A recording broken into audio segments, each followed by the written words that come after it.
सैनिक समाचारों में आपका हार्दिक स्वागत है। सबसे पहले सैनिक जीवन चैनल की तरफ से लोहड़ी और मकर संक्रांति की हार्दिक शुभकामनाएं। और महाकुंभ शुरू हुआ है और हाँ जी दोस्तों, 144 साल बाद आप इसका लुत्फ उठाइए, उसकी मैं वीडियो आपके साथ शेयर करूंगा। तो हेडलाइन में बात करूंगा, यदि आप पेंशन भोगी हैं तो एक बार अपना पीपीओ उठा के चेक कर लें और डिस्चार्ज बुक को, क्योंकि जिला सैनिक अधिकारी ने डीएसडब्ल्यू की एक गाइडलाइन के मुताबिक एक लेटर जारी किया। और मैं दूसरी बात करूंगा, यदि आपका पैसा कहीं फंसा है तो डीओपीपीडब्ल्यू की जबरदस्त पहल है। हाँ जी दोस्तों, कुछ ऐसे अमाउंट हैं जो आपके पीपीओ में दिख रहे हैं, आपको नहीं मिल रहे हैं, तो एक बार चेक कर लेना। मैं आपके सामने एक न्यूज शेयर करूंगा। एक सूबेदार साहब का 4 साल बाद 15 लाख क्रेडिट हुआ।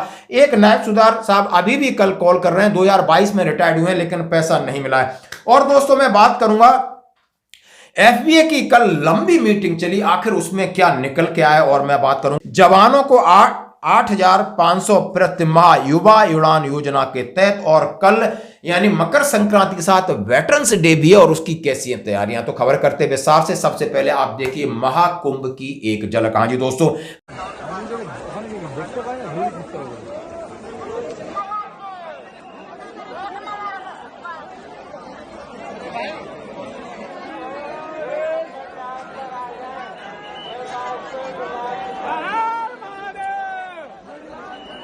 देश विदेश से सभी श्रद्धालुओं ने पहली डुबकी मारी। 144 साल बाद ऐसा संयोग बना है और कयास लगाए जा रहे हैं कि 40 करोड़ लोग इसमें स्नान करेंगे। और कल का दिन था, श्रद्धा की डुबकी लगाने वाले 1 करोड़ लोगों ने, आपने देखा होगा, ये भव्य नजारा देख सकते हो। और यहाँ पुलिसिया सारे बंदोबस्त हैं, आप इसका बिल्कुल आप जिसमें श्रद्धा रखते हो तो आप अवश्य जाएं। तो खबरें करते विस्तार से, आखिर पीपीओ में किन सुधारों की बात हो रही है, मैं बात कर रहा हूं। नीचे लिखा है कर्नल नरेंद्र सिंह तोमर, जिला सैनिक कल्याण अधिकारी, उन्होंने कहा है सभी भूतपूर्व सैनिक को वीर नारियों से निवेदन लिखा है, आज ही चेक करें आपकी डिस्चार्ज बुक और पीपीओ में आपकी पत्नी का सही नाम और जन्म दिनांक अंकित है या नहीं। कहीं भी स्पेलिंग आपके बच्चों को, सारी चीज चेक करें। यदि नहीं है तो कृपया अपने संबंधित जिला सैनिक कल्याण के कार्यालय के माध्यम से अपने रिकॉर्ड को निम्न दस्तावेजों की कॉपी भेजें: डिस्चार्ज बुक की फोटोकॉपी, पीपीओ की फोटोकॉपी, पूर्व सैनिक पहचान पत्र की कॉपी के साथ अपने रिकॉर्ड्स के नाम आवेदन पर जल्द से जल्द अंकित करवाएं।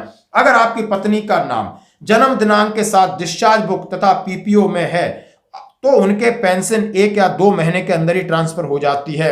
लेकिन अगर पीपीओ में नाम नहीं है या नाम गलत है तो पेंशन ट्रांसफर होने में दिक्कतें आएंगी, समय भी बहुत ज्यादा लगता है। कृपया ध्यान दें, अगर डिस्चार्ज बुक में भी पत्नी का नाम जन्म दिनांक नहीं है तो पेंशन ट्रांसफर होना बिल्कुल मुश्किल हो जाएगा। निवेदन है आप अपनी इस अहम जिम्मेदारी को समझें और जरूरी कार्रवाई करें और एक दूसरे के साथ शेयर करें। जैसा कि उन्होंने कहा है, हेडक्वार्टर से इस प्रकार के इंस्ट्रक्शन आ रहे हैं। तो दोस्तों बिल्कुल मैं आपसे रिक्वेस्ट कर रहा हूं कि आप अपनी डिस्चार्ज बुक है और अपने पीपीओ को चेक करें। जब से स्पर्श में माइग्रेट हो गए बहुत सारी गलतियां हो रही और वो गलती का सफर शायद हमारी अपनी फैमिली करेगी। और इसके लिए ये जिला सैनिक कल्याण अधिकारी कर्नल नरेंद्र सिंह तोमर ने ये कहा है कि ऊपर से इस तरह की इंस्ट्रक्शन आ रही है, ये सभी के लिए लागू। दोस्तों अब बढ़ते हैं अगली खबर की तरफ। हाँ जी दोस्तों, एक खबर है और इसमें सीधा सीधा लिखा है कि पेंशन भोगी के खाते में आए 15 लाख रुपए, डीओपीपीडब्ल्यू की शानदार पहल। हाँ जी दोस्तों, डीओपीपीडब्ल्यू की पहल है और 2 दिन पहले उनके सचिव हैं श्रीनिवासन जो है उन्होंने एक लाइव मीटिंग लिया और यह कहा कि किसी का कोई चीज पेंडिंग है या कोई शिकायत सीपीएन ग्राम में पेंडिंग है, उसका जल्दी से जल्दी निराकरण किया जाए। और इस बात को मैं आपके सामने बार बार क्यों कहता हूं, जरा आप सुनिए।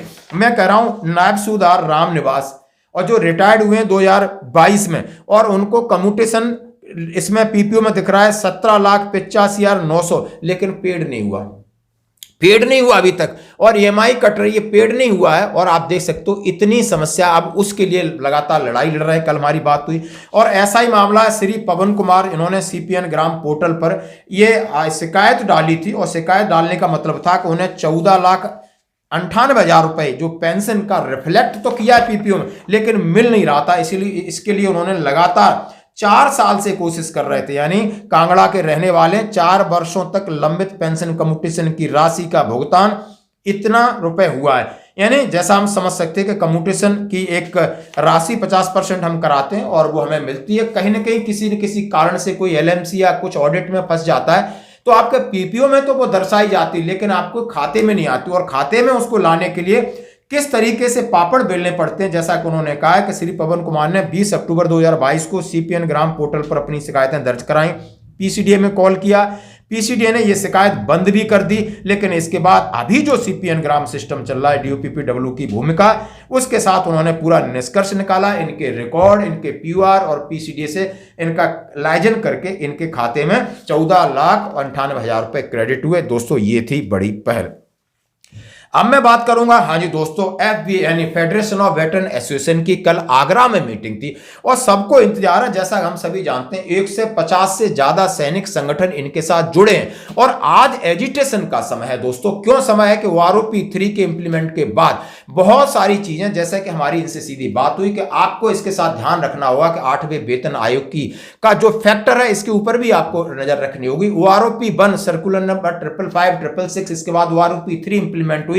लगातार आपने लगातार देखा होगा कोई ऐसे कोई मैकेनिज्म या फार्मूला नहीं दिख रहा कि उसके तहत सबको ये रहे कि मेरी पेंशन बढ़ेगी। किसी की बढ़ रही है, किसी की कम हो रही है, किसी की किस तरीके से हो रही है, यानी पूरी तरीके से आरओपी 1 के बाद 2 और 3 में अलग अलग तरीके से है। ये बिल्कुल उन्होंने कहा इसके ऊपर हम एक कॉमन ड्राफ्ट बनाएंगे। मिलिट्री सर्विस पे को लेकर जैसा उन्होंने कहा है कि मान लो मामला सुप्रीम कोर्ट में उन्होंने डाला है, लेकिन आपको पे कमीशन और सरकार के सामने मामले को उठाना पड़ेगा। इसके साथ जितने पेंशन संबंधी, family pension, disability pension, reserve pension और आर्थिक भेदभाव के साथ साथ सामाजिक भेदभाव को लेकर बहुत बड़ी बात हुई। छोटे से अंश में दिखाऊं। हाँ सर, नेक्स्ट पॉइंट है इनका टोल प्लाजा एग्जम्पशन का। जसपाल सिंह साहब, दूसरा पॉइंट आपका टोल एग्जम्पशन का है, वो ऑलरेडी कवर हो चुका है। सिक्योरिटी गार्ड का आपका कवर हो चुका है ऑलरेडी। फेयर का भी था, वो भी आपका आ गया इसके अंदर, फेयर का कंपनसेशन का जो था। अग्निवीर स्कीम रीवैल्यूएशन, बिल्कुल बहुत ही वैलिड पॉइंट है और किसी भी संगठन से नहीं आया, ये एक ही संगठन से आया है। अच्छा वैलिड पॉइंट है, क्योंकि अग्निवीर की वजह से काफ़ी सारे डिसएडवांटेज देखने को मिल रहे हैं, तो इसके बारे में भी अपन मिनिस्ट्री ऑफ डिफेंस से अप्रोच करेंगे। हालांकि पहले भी ये मांग कई जगह से, कई स्तर पे उठ रही है, राजनीतिक स्तर पे भी, तो ऑर्गेनाइजेशन की तरफ से भी। वैलिड पॉइंट है सर, थैंक यू। उसमें इनका ये कहना है कि भाई या तो अग्निवीर करो मत, और करते हो तो फिर उसको सीधा का सीधा वहाँ से एम्प्लॉयमेंट दो। गवर्नमेंट ने बोला भी है 10% उसमें देंगे, लेकिन 100% की श्योरिटी होनी चाहिए उसके अंदर। कैंटोनमेंट बोर्ड शॉप अलॉटमेंट, ये भी एक वैलिड पॉइंट है कि कैंटोनमेंट के अंदर शॉप होनी है, उसके अंदर एक्स सर्विसमैन के बजाय सिविलियन को लाके बिठाया जाता है। उससे सामान फौजियों ने खरीदना है, उसका प्रॉफिट जाएगा सिविलियन को, जबकि इसमें गवर्नमेंट को कुछ सेक्टर नहीं करना है। खाली इतना सही है कि उसका जो वो टेंडर देते हैं वो खाली एक्स सर्विसमैन को देवे। और ये भी सेंट्रल गवर्नमेंट का लेवल है, मिनिस्ट्री ऑफ डिफेंस को अपन लिखेंगे कि भाई ये पहले था, काफ़ी साल पहले जयपुर में मैंने देखा है कि वहाँ एक भी एक्स सर्विसमैन के अलावा कोई शॉप लॉट नहीं होती थी, लेकिन आज के एक्स सर्विसमैन एक आध, बाकी सारी दूसरों को दे रहे हैं। और कारण क्या है ये आप जानते हैं। पुलिस वाला कवर हो गया सर अपना। मार्टियर्स फैमिली सपोर्ट,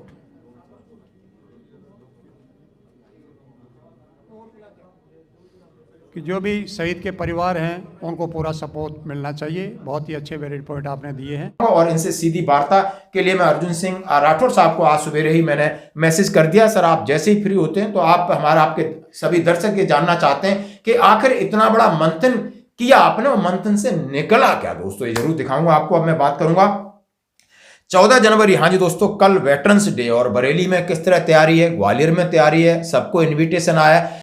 14 जनवरी को हम वेटरन्स डे मनाएंगे।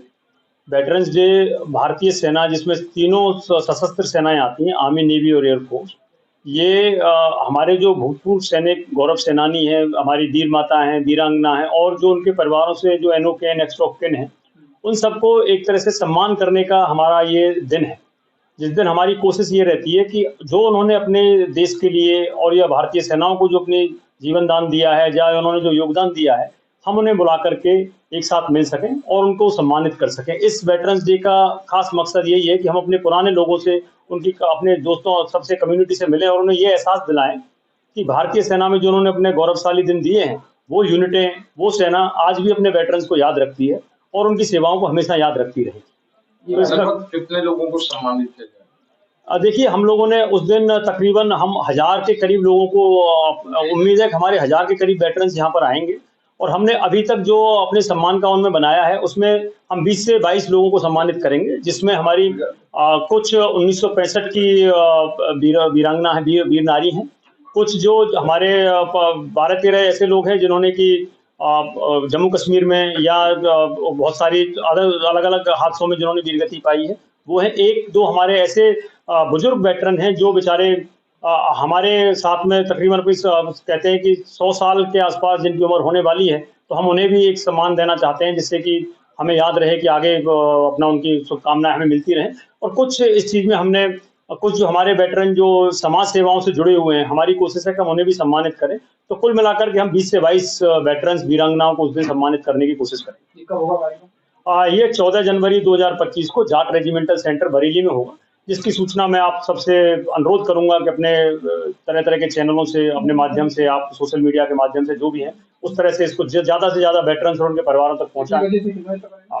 हमने उसमें उस दिन जो पहले मैं सुविधाओं के बारे में बताता हूँ, उसमें जो हमने सुविधाएं शुरू की हैं उसमें बैंकिंग से रिलेटेड हमारी कुछ एजेंसीज हैं जो जॉब देती हैं, जो जॉब प्लेसमेंट करेंगे। आर्मी वेलफेयर प्लेसमेंट एजेंसी है। उसके बाद में ECHS मेडिकल से रिलेटेड है, उसमें मेडिकल के बहुत सारे स्पेशलिस्ट भी उस दिन अवेलेबल होंगे। और उसके बाद में हमारी जो स्पर्श और PCDA की टीम है जो तनख्वाह से या पेंशन से रिलेटेड है, वो है। हम लोग इसको 10 बजे से शुरू करेंगे और शाम 4 बजे तक ये प्रोग्राम चलता रहेगा। बीच में जिससे कि वेटरन्स को भाग दौड़ ना करनी पड़े इधर उधर अपने दोपहर के भोजन के लिए और उसके लिए, उसकी भी व्यवस्था वहाँ पर उन सबके लिए की। तो बरेली में क्या करना चाहेंगे? मेरी आप लोगों के माध्यम से यही सभी वेटरन से अपील है, जो वेटरन वीरांगना, वीर नारी और उनके जो परिवार हैं, कि आप ज़्यादा से ज़्यादा इस संख्या में आएँ और कम से कम इस अपॉर्चुनिटी का फ़ायदा उठाएं कि हम एक दूसरे से मिल सकें, हम सब एक परिवार होकर के मिल सकें और ज़्यादा से ज़्यादा हम जो नई नई पॉलिसीज़ हैं उसको उनको बता सकें और वो इन सब सुविधाओं को जो हम इकट्ठी करके वहाँ पे ला रहे हैं उन सबका वो कम से कम फ़ायदा उठा सकें। धन्यवाद। तो वेटरन्स डे आप समझ सकते हो, आर्मी डे के एक दिन पहले वेटरन्स डे मनाया जाता है। और वेटरन्स डे का मतलब होता है कि जिन्होंने हमारी सेना के साथ इतना बलिदान और सहयोग किया है उनको सम्मानित किया जाए और उनकी वर्तमान में जो भी तकलीफें किसी प्रकार की वो आप अपने अधिकारियों के सामने रख सकते हो, जैसे कि आपकी CSD की समस्या है, ECHS की समस्या है और तमाम प्रकार की समस्याएं, क्योंकि हर एक जगह स्टेशन में आपको स्टेशन कमांड की जिम्मेदारी, भले किसी यूनिट के CO को जिम्मेदारी दी गई है, लेकिन आपने अपनी बातें रखनी है। यदि आपका बहुत बड़ा कोई मामला है, जो विडोज हैं या वीर नारी उनका मामला अटका है, जरूर अपने डॉक्यूमेंट लेके जाएं, उनके सामने अपनी बात को रखें, झिझकना नहीं है। यानी वेटरन्स डे है तो इसका कोई ना कोई उस तरीके से रिजल्ट भी आना चाहिए। अब दोस्तों मैं बात करूंगा कि बड़ी अजीब एक प्रथा है कि बेरोजगार नौजवानों को हर महीने मिलेंगे 8,500 रुपए। दिल्ली के लिए एक नई घोषणा हुई है, अप्रेंटिसशिप के तौर पर जो रोजगार नहीं मिल पाया है, जवान है, नौजवान है और बेरोजगार हैं, उनको 8,500 रुपए प्रति महीना 1 साल मिलेगा ताकि अपना रोजगार खड़ा कर सकें। ये सी कांग्रेस की ये घोषणा है चुनाव से पहले। तो दोस्तों आज की खबरों में इतना ही, बने रही हमारे साथ। धन्यवाद।